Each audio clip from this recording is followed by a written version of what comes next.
Aujourd'hui, à l'émission, on reçoit un homme qui vit 25% de sa vie en femme.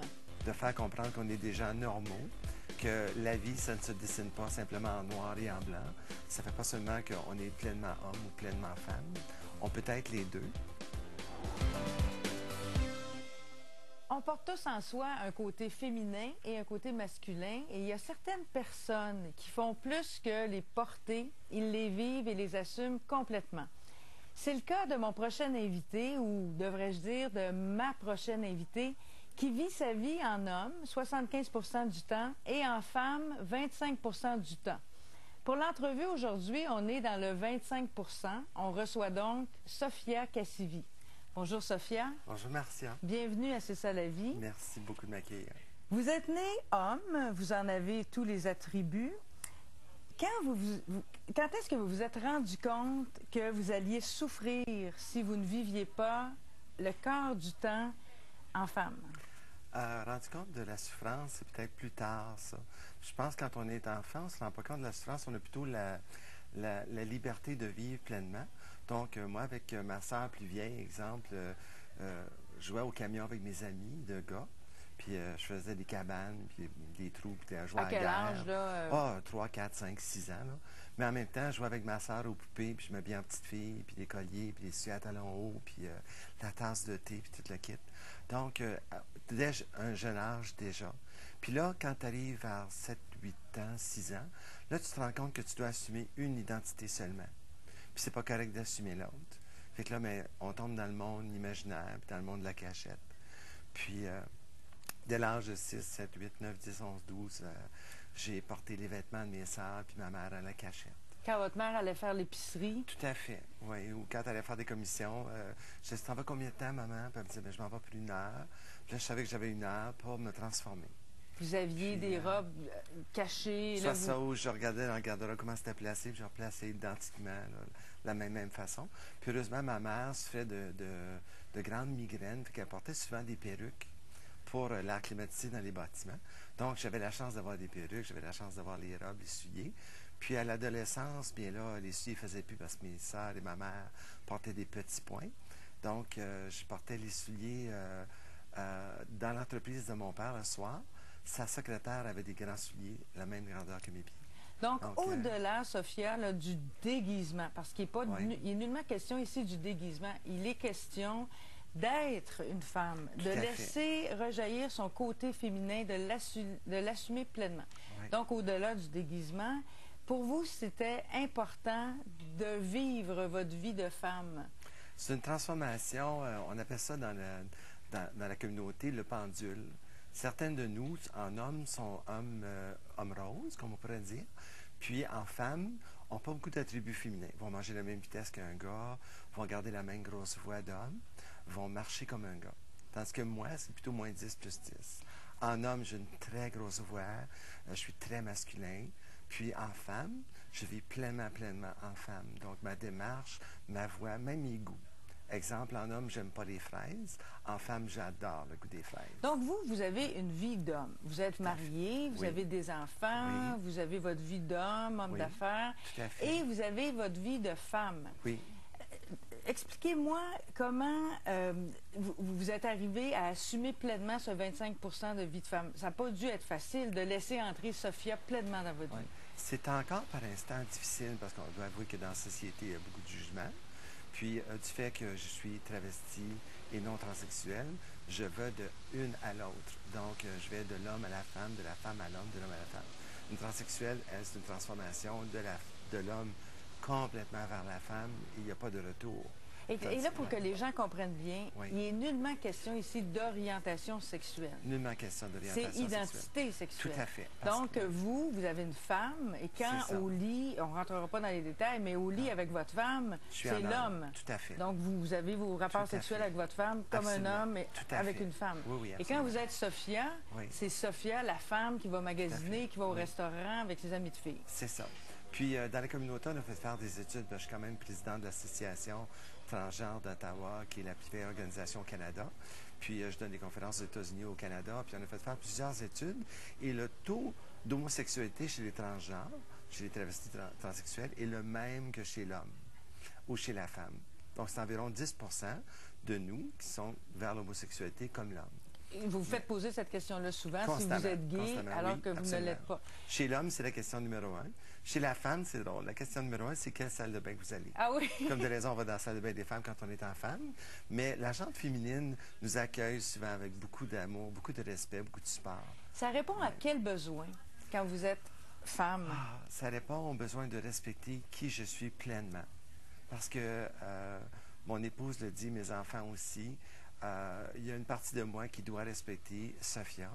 Et je le fais, je l'assume. Puis en même temps, bien, il y a un petit côté un peu humoristique. Là, j'avais un ami qui m'a déjà dit ben, tu ne respectes pas ton épouse 25% du temps. J'ai dit ben oui, mais toi, tu joues au golf. Dans le sens que vous n'êtes pas disponible à votre épouse, vous n'êtes pas Ouais, là pour elle. Malgré qu'elle participe à beaucoup d'événements avec moi. Elle vient à plein de parties avec moi, elle vient à plein de conventions avec moi. Je voyage beaucoup à travers les États-Unis et le Canada. Et qu'est-ce que vous avez répondu à cet ami-là? J'ai dit à cet ami-là, toi, tu joues au golf, tu joues au hockey, tu vas à la chasse, tu vas à la pêche. Tout ça, ça fait environ 110 jours par année, comparativement à mes 90 jours. Donc, tu es plus égoïste que moi envers ta femme. Et elle ne peut pas porter ta carabine ou ton sac de golf, tandis que moi, mon épouse a 2 fois plus de sacs à main ou de souliers ou de bottes que la tienne. Comment elle a réagi, votre épouse, quand vous lui avez dit ça? Mon épouse, c'est dès la première journée qu'on a commencé à se fréquenter. Je lui ai dit que j'étais une personne spéciale. Elle a dit, bien oui. J'ai dit, non, mais spécial et spécial. Puis j'ai partagé avec elle immédiatement le fait qu'il y avait une autre personne dans ma vie qui était moi en femme. Puis elle a dit, ben je vais apprendre à m'accommoder parce que j'aime beaucoup qui tu es. Puis on a regardé aussi les anciens boyfriends qu'elle a eu à l'époque. Et ils avaient tous un côté féminin quand même assez prononcé, sans être transgenre. C'est quand même quelque chose qui est, sans être courant, mais qui existe. On est 2% de la population dans certaines études. Certaines études vont dire 0,5%, d'autres vont dire 5%. Les études les plus, je dirais, crédibles disent qu'on est 2% de la population. Donc, si on prend Ottawa de 1 million de personnes, 2%, ça fait quand même 2000 personnes. Et vous, vous êtes quand même très audacieuse et audacieux en même temps de venir nous parler de ça. Je dois avouer qu'il y a certaines personnes dans mon entourage qui ne le savent pas.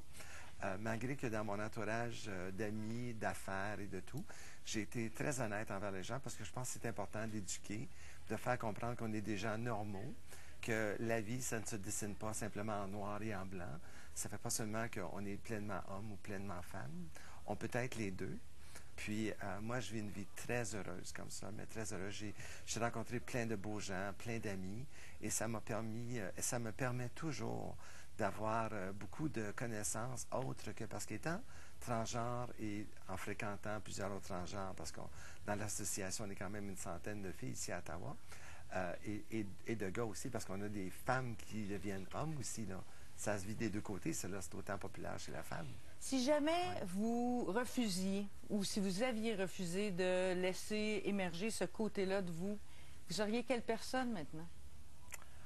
Je vous dirais, bien, dans le sens que je comprends votre question, j'ai déjà fait ce qu'on appelle un purging en anglais. Qu'est-ce que c'est? Dans le sens de purger toute notre identité De nier. féminine, de nier.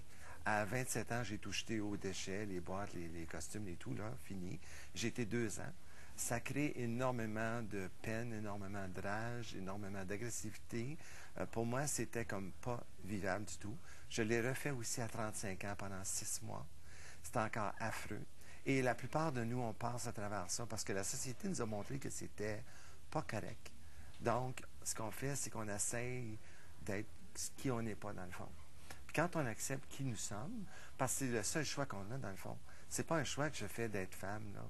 C'est le choix, c'est d'accepter que ça se présente à moi et de le vivre le mieux possible et d'éduquer la société à faire en sorte que les gens devraient toujours respecter qui ils sont pleinement. Quel est le préjugé le plus difficile à recevoir quand on vit votre réalité de la part de la société? Le préjugé le plus difficile, c'est, je vous dirais, les gens qui pensent que c'est une forme d'égoïsme et les gens surtout qui pensent que c'est question qu'on est des gens malades. Malades mentaux. Malades mentaux, absolument. Il y a des gens qui vont attribuer ça à une maladie, comme il y a des gens qui vont attribuer l'homosexualité à une maladie ou quoi que ce soit. Puis l'association, on a fait faire beaucoup d'études et il faut dire qu'on est le plus haut taux de suicide au monde. 40% de notre communauté commet un suicide. C'est 2 sur 5. C'est 36 fois plus élevé que la moyenne. c'est 8 fois plus élevé que la communauté gay. Donc, c'est le plus haut taux de suicide au monde parce que justement, les gens ont beaucoup, beaucoup de misère à se faire accepter pleinement. Puis, il y a des gens que c'est quand même difficile. Moi, j'ai une force de caractère. Puis, étant présidente et organisatrice de congrès et que je donne plein de conférences maintenant, je me suis dit qu'avec la force de caractère que Dieu m'avait donnée, comme on dit, vous vouliez contribuer. Tout à fait. Sophia, merci beaucoup. En terminant, là, je vois que vous avez des beaux ongles. Quoi, vous allez les enlever là, après l'entrevue? Tout à fait. Oui, après, j'ai une couple de petites templates à faire en shopping. Montrez-moi vos ongles. Oui. Puis après ça, on enlève le maquillage, on enlève la robe. Puis ce soir, je suis en homme toute la soirée avec ma douce moitié. Et vous savez pas quand Sophia va réapparaître? Sophia réapparaît samedi. On a un souper chez Ikea. Et vous allez remettre vos ongles, votre robe et... Bon, c'est pas long. Juste une question d'être habitué. Merci infiniment. Merci beaucoup, c'est très gentil. Merci.